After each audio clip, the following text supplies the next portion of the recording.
Hello मेरे प्यारे दोस्त, कैसे हो आप लोग। तो हम फिर आपके साथ जुड़ गए हैं एनसीईआरटी का साइंस क्लास यूनिट 2 लेकर, जो चैप्टर का नाम है क्या हमारे आसपास के पदार्थ शुद्ध हैं।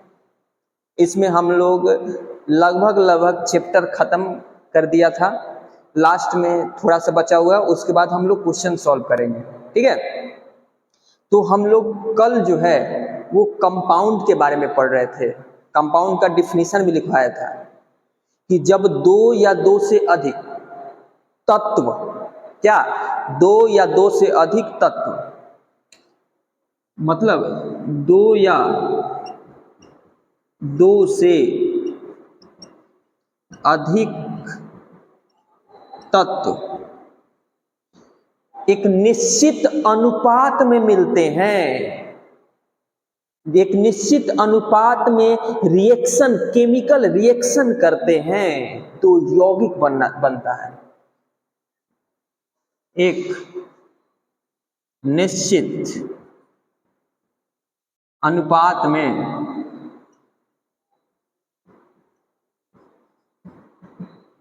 रासायनिक केमिकल अभिक्रिया रिएक्शन है तो क्या बनता है, यौगिक बनता है।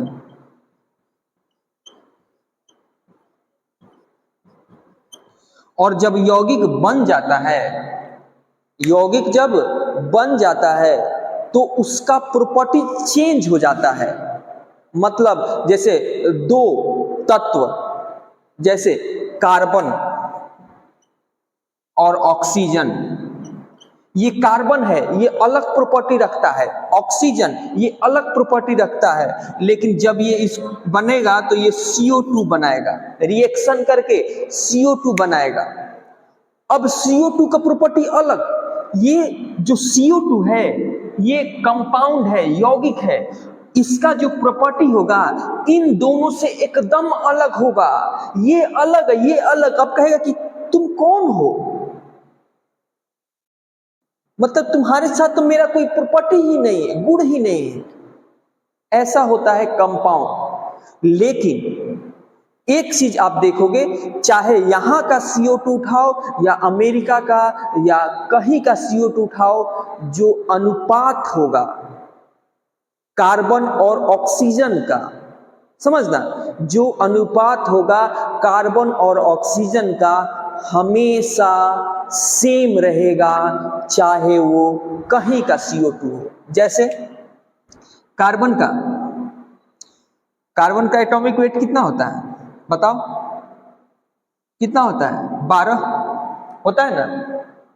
ऑक्सीजन का कितना होता है, एक ऑक्सीजन का 16, दो ऑक्सीजन का 32। कटाइए,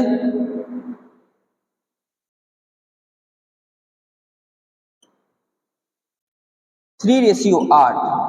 तो अब ये जो 3:8 ये निश्चित अनुपात है, ये हर जगह क्या होगा, सेम होगा। जैसे H2O भी क्या है, H2O भी एक क्या है, एक कंपाउंड है जो हाइड्रोजन और ऑक्सीजन से मिल के बना है। किससे मिल के बना है, H2 प्लस O2 से मिल के क्या बना है, H2O बना है। अब इसमें हाइड्रोजन का देखें, एक हाइड्रोजन का मास एक, दो का दो रेशियो। ऑक्सीजन, एक ऑक्सीजन है तो कितना मास, 8 दूनी 16, इसका रेशियो 1:8। अब ये जो 1:8 है H2O, चाहे वो समुद्र से उठाओ चाहे वो नाला से उठाओ, ये जो अनुपात होगा दो या दो से अधिक तत्वों को एक निश्चित अनुपात में रासायनिक अभिक्रिया से बनता है। ये जो अनुपात होगा वो हर जगह सेम होगा, चेंज नहीं करेगा। समझ रहे हो, एक निश्चित अनुपात में रहेगा। ये होता है यौगिक। तो मिश्रण क्या होता है सर, मिश्रण जो होता है वो दो या दो से अधिक यौगिक या यौगिक और तत्वों के मिक्सर से बनता है मिश्रण। मिक्सचर मतलब मिलाने से। आप मिक्सचर खाए होगे, मिक्सचर, उसमें क्या देखते हो, सेव भी रहता है, सेव का जो पतला पतला रहता है, उसमें ये दाल का भी रहता है, बहुत सारा मिक्सचर, एक में बहुत सारा रहता है, समझ रहे हो। जैसे बालू में नमक मिला दिए, वो मिक्सचर है। एक से ज्यादा यौगिक एक दूसरे से मिले हुए हैं, एक से ज्यादा तत्व एक दूसरे के साथ मिले हुए हैं, मिक्सचर। शुरू में ही हम लोग क्या कर चुके हैं, डिस्कस कर चुके हैं। यदि डिफरेंस की बात करें, डिफरेंस के बात करें, किसका डिफरेंस सर, यौगिक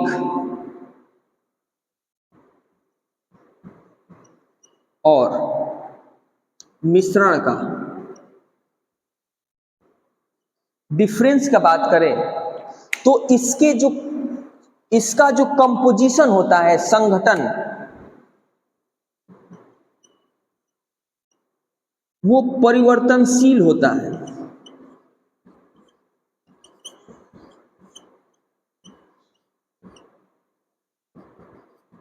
संघटन, कंपोजिशन चेंज होते रहेगा। मान लो यहाँ पे कुछ अलग कंपोजिशन है, अमेरिका में जो बन रहा होगा वहां पे कुछ अलग कंपोजिशन होगा, माने इसका कंपोजिशन फिक्स नहीं रहता है, क्या रहता है, वेरिएबल रहेगा।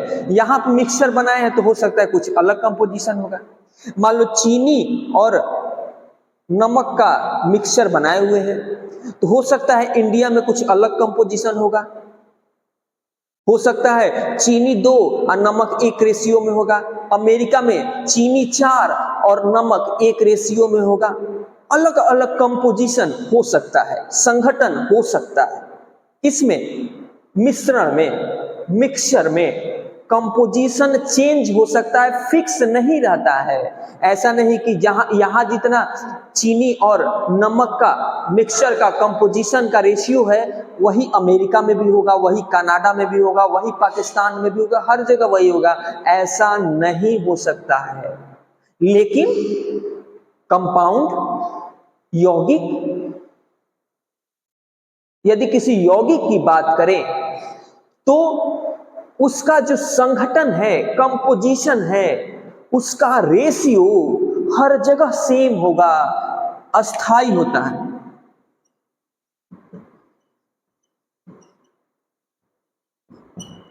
का रेशियो अस्थाई होता है, चेंज नहीं होता।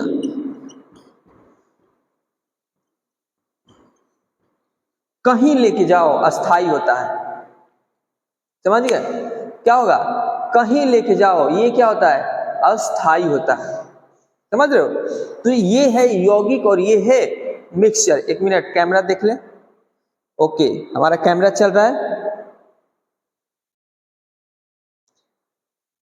अब देखिए मिक्सचर है, इसमें 2 या 2 से अधिक पदार्थ मिले हुए हैं, 2 या 2 से अधिक पदार्थ मिले हुए हैं। जैसे बालू और नमक मिला दिए, तो मिलने के बाद, बालू नमक मिक्सचर बनाने के बाद जो मिक्सचर बना, क्या उसमें बालू का प्रॉपर्टी खत्म हो गया होगा, क्या उसमें नमक का प्रॉपर्टी खत्म हो गया होगा, तो नहीं। मिक्सचर बनने के बाद भी उसका जो कंपोजिशन होता है, उसका प्रॉपर्टी मिक्सचर में दिखाई देता है, वो चेंज नहीं होता।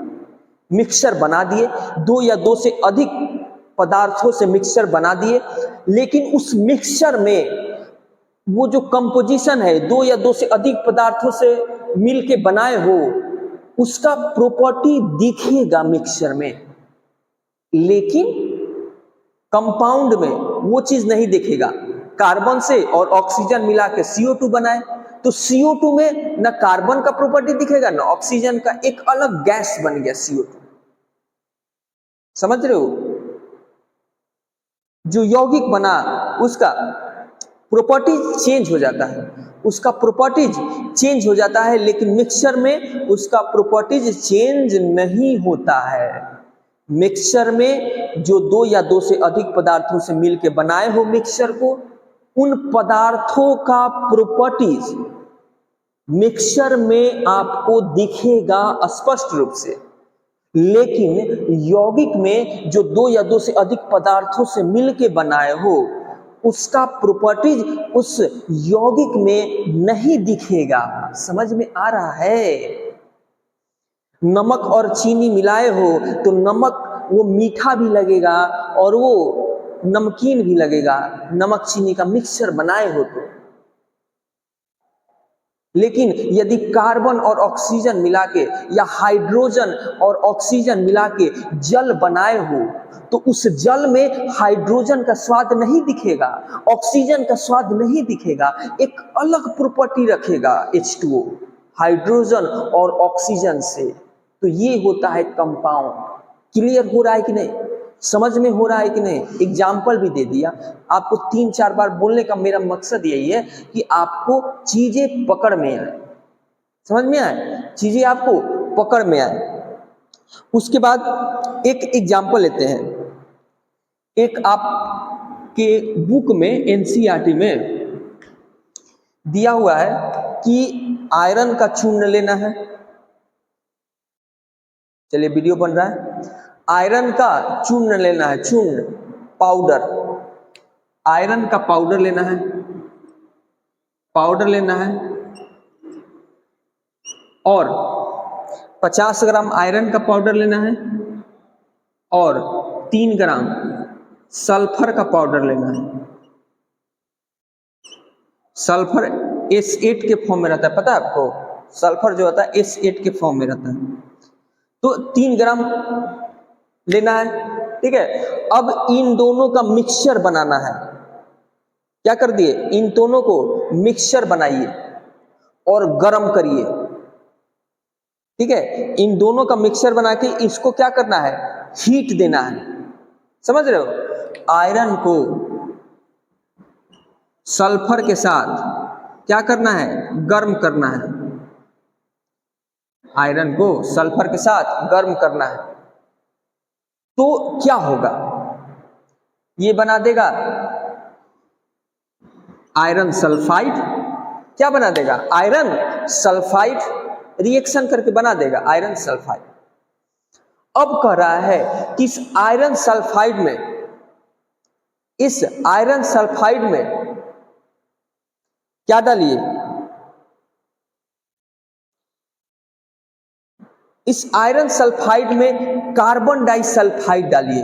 कह रहा है कि ये बना दिए, इसको 2 ग्रुप में बांट दीजिए, ग्रुप 1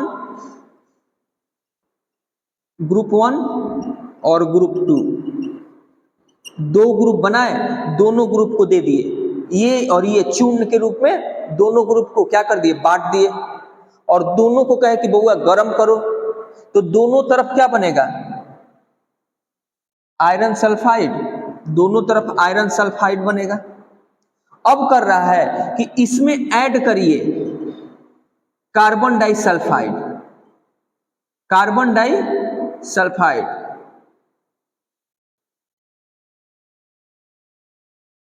कार्बन डाइसल्फाइड को इसमें ऐड करिए और इसमें क्या करिए? इसमें करिए डाइल्यूटेड तनु। डाइल्यूटेड माने एक गाढ़ा होता है, एक डाइल्यूटेड माने ज्यादा गाढ़ा नहीं, पंछुछुर तनु HCl ऐड करिए। एक में CH2 ऐड करिए कार्बन डाइसल्फाइड और दूसरे में HCl ऐड करिए, ठीक है। तनु पंछुछुर ऐड करिए, पंछुछुर HCl मतलब ज्यादा गाढ़ा नहीं, एकदम पतला। क्या बोलेंगे? एकदम पतला। और उसके बाद ऑब्जर्व करिए कि हो क्या रहा है। तो ये जो आयरन सल्फाइड है वो HCl से रिएक्शन करके FeCl2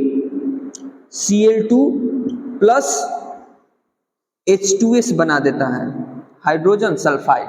ये गैस के रूप में बाहर निकल जाता है। लेकिन ये मिक्सचर बनता है, ये रिएक्शन नहीं करता।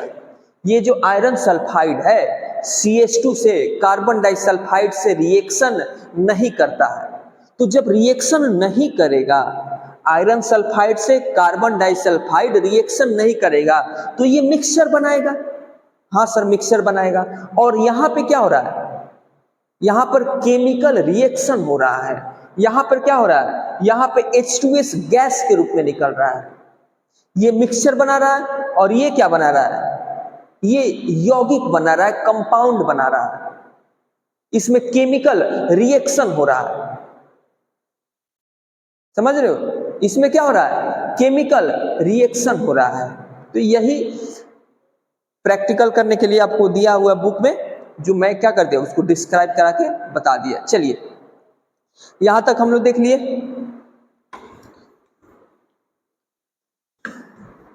अच्छा, और एक चीज बताइएगा, जो यौगिक है, यौगिक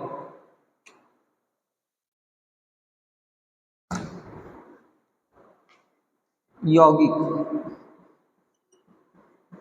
और मिश्रण, यौगिक को ऐसे सिंपल तरीका से अलग कर सकते हैं, जैसे छान के, क्रोमेटोग्राफी पढ़े थे ना, सेंट्रीफ्यूगल टेक्निक, ये सब पढ़े थे। उस विधि से यौगिक को अलग कर सकते हैं? तो नहीं सर, यौगिक को, कंपाउंड को वो सारे विधि से अलग नहीं कर सकते हैं। उनसे किसको अलग करेंगे, मिक्सचर को। अभी तक जितने हम लोग पढ़े अभी पीछे, क्रोमेटोग्राफी, सब्लिमेशन, फिल्टरेशन, इवेपोरेशन, ये जो टेक्निक है उससे मिक्सचर को अलग किया जा सकता है, यौगिक को उससे अलग नहीं किया जा सकता है। तो सर यौगिक को कैसे अलग करेंगे? तो यौगिक को केमिकल रिएक्शन करा के कर सकते हो।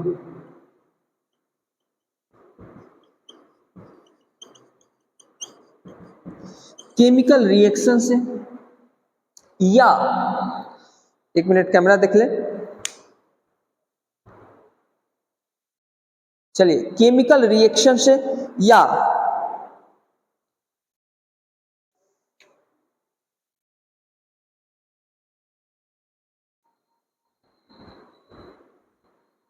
क्या कर सकते हैं, केमिकल रिएक्शन या वैद्युत रासायनिक अभिक्रिया, इलेक्ट्रोलिसिस, वैद्युत रासायनिक अभिक्रिया इलेक्ट्रोलिसिस द्वारा, केमिकल रिएक्शन करवाओ या इलेक्ट्रोलिसिस, इसको क्या बोलते हैं, वैद्युत रासायनिक इलेक्ट्रोलिसिस करा के हम लोग यौगिक को, कंपाउंड को अलग कर सकते हैं। इलेक्ट्रोलिसिस या केमिकल रिएक्शन करके उसको अलग तोड़ सकते हैं।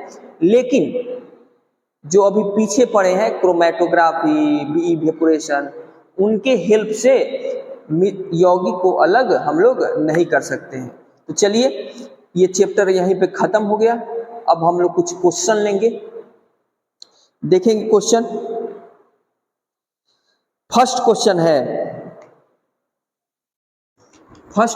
है, पढ़ के बोल दे रहा हूं, आप समझ जाइएगा। क्वेश्चन नंबर फर्स्ट है, सोडियम क्लोराइड को जल के विलयन से कैसे पृथक करिएगा? NaCl को जल का मतलब नमक को जल में घुलाए हुए हैं, उसको अलग कैसे करिएगा? तो अरे सर सिंपल तो है, उसको गर्म करेंगे, धीरे धीरे पानी इवेपोरेट हो जाएगा और नीचे नमक बच जाएगा। बहुत सही। उस प्रोसेस को क्या कहते हैं? अरे सर, उस प्रोसेस को तो इवेपोरेशन कहते हैं। उस प्रोसेस को क्या कहते हैं? इवेपोरेशन। NaCl और वाटर का मिक्सचर है, मिक्सचर, इसको अलग कैसे करेंगे? इवेपोरेशन से, इवेपोरेशन टेक्निक से इसको अलग करेंगे। दूसरा question, ammonium chloride, sodium chloride तथा अमोनियम क्लोराइड से पृथक कैसे होगा? अमोनियम क्लोराइड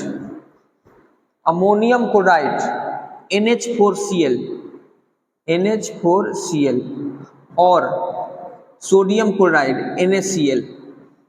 तो सर इसको तो पढ़बे किए थे, कीप वाला याद करो कि कीप में जैसे एक शीशा का फ्लास्क लिए, उसमें इन दोनों का मिक्सचर रख दिए और ऊपर से कीप से ढक दिए, याद आ रहा है? कीप से गर्म करने लगे तो ये जो अमोनियम क्लोराइड है ये सब्लिमेटेड पदार्थ है, बहुत जल्दी क्या हो जाएगा, हीट होके सॉलिड से सीधे गैस में चेंज हो जाता है। याद आ रहा है? तो वो उड़ेगा और ऊपर जाके कीप में सट जाएगा और NaCl नीचे बच जाएगा, दोनों को अलग कर लेंगे। याद आ रहा है? सब्लिमेशन टेक्निक से, सब्लिमेशन तरीका से अमोनियम क्लोराइड को NaCl के साथ आप अलग कर सकते हो। इसको गर्म करोगे तो NaCl सीधे सॉलिड से गैस बन जाता है, तो उड़ जाएगा, और NaCl उसको उड़ेगा तो इसको कीप लगा के उसको क्या कर लेना है, इकट्ठा कर लेना है, सट जाएगा। उड़ेगा ऊपर जाएगा तो ठंडा होगा, फिर क्या होगा, सट जाएगा। समझ रहे हो? नेक्स्ट क्वेश्चन है, धातु के छोटे टुकड़े को कार के इंजन ऑयल से पृथक करने के लिए कैसे करेंगे?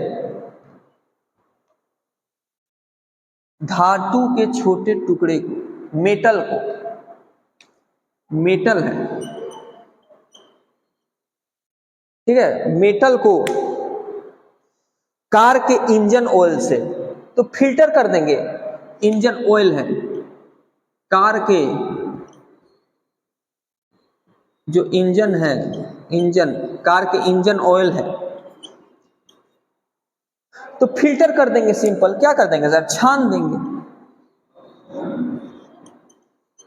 क्या कर देंगे, छान देंगे। नेक्स्ट क्वेश्चन है, दही से मक्खन निकालने के लिए, दही से मक्खन, याद करिए, घर गए, दादी दही ऐसे ऐसे मथनी से मथ रही है और ऊपर से मक्खन निकाल के रख रही है और उसको गर्म करके घी बनाती है।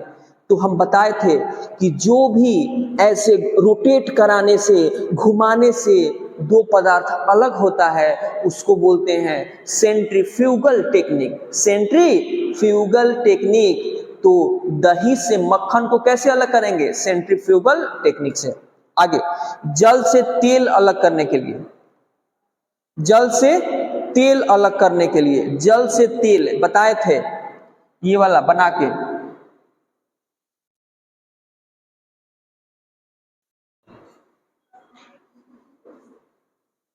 बताए थे ये कि यहाँ पे नल टाइप का लगा देते हैं। जल और तेल का डेंसिटी क्या होता है, अलग अलग। जल का ज्यादा होता है तो वो नीचे रहेगा और तेल का ऊपर, एक दोनों अलग अलग लेयर में बढ़ जाएगा। धीरे से नल खोलेंगे, जल को गिरा देंगे नीचे किसी बर्तन में, फिर क्या कर लेंगे, नल बंद कर देंगे, तो जल अलग हो गया, तेल अलग हो गया। इसको बोलते हैं निथारण विधि। क्या बोलते हैं, निथारण, इंग्लिश में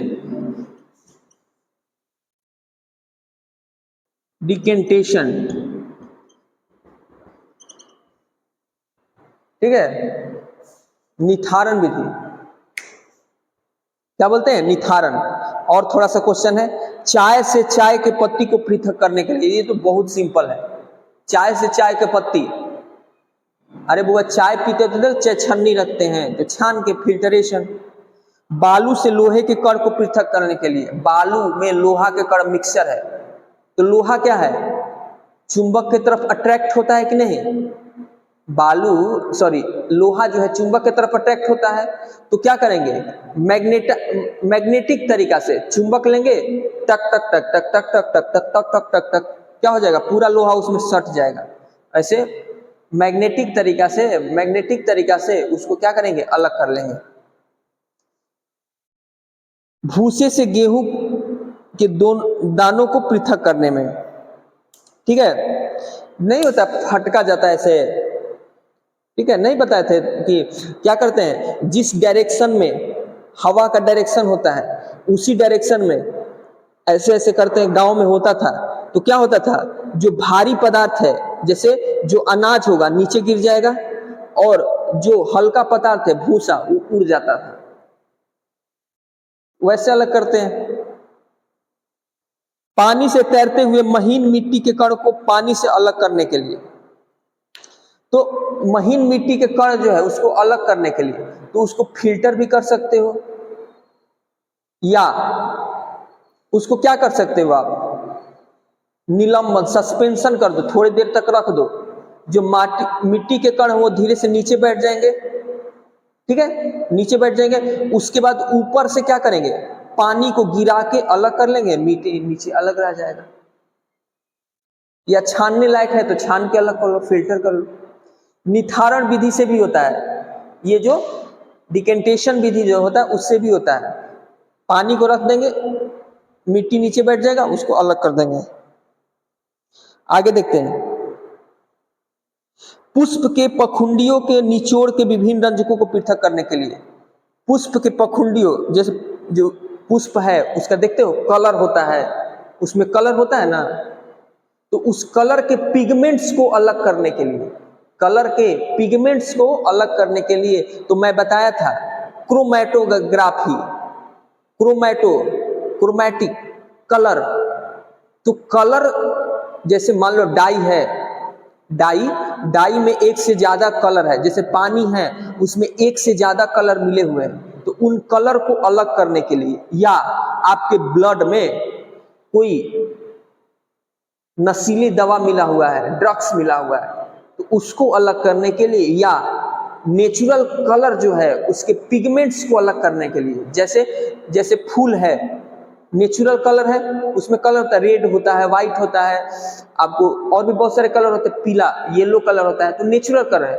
तो उस कलर के पिगमेंट्स को अलग करने के लिए क्रोमैटोग्राफी टेक्निक का यूज होता है। मैं बताया था, मैं वो सारा चीज कि एक स्क्वायर, एक रेक्टेंगुलर क्या लेते हैं, एक पतला रेक्टेंगुलर छानक लेते हैं, फिल्टर लेते हैं, और उस पर 3 सेंटीमीटर नीचे से करके लाइन खींच देते हैं, ठीक है, और उसी पे पिगमेंट्स को रखते हैं, और धीरे से क्या करते हैं, एक पानी जो बीकर में पानी रखा हुआ है उसके ऊपर उस छानक को रखते हैं, धीरे धीरे पानी ऊपर उठता है, और क्या करता है, उसमें से पिगमेंट जो घुलने वाले कलर होते हैं उसको लेकर ऊपर उठ जाता है। समझ रहे हो? तो मैं बताया था इसको, आप पीछे जाकर वीडियो जरूर देखिएगा। तो आज के लिए इतना ही। हमने, ये बहुत इंपॉर्टेंट क्वेश्चन है, आपको लग रहा हो कि सर ऐसे ही बता दिए, ये बहुत ही इंपॉर्टेंट क्वेश्चन है। ऑब्जेक्टिव क्वेश्चन यहाँ से बनता ही बनता है, चाहे वो कंपटीशन हो या चाहे कुछ भी हो, आपका बोर्ड एग्जाम हो, यहाँ से ऑब्जेक्टिव क्वेश्चन बनेगा ही बनेगा। इसीलिए मतलब 100% बनता है, कंपटीशन में तो 100% बनता हुआ। इस चीज को आपको ध्यान देना है और आपको अच्छे से पढ़ना है। जय हिंद, जय भारत।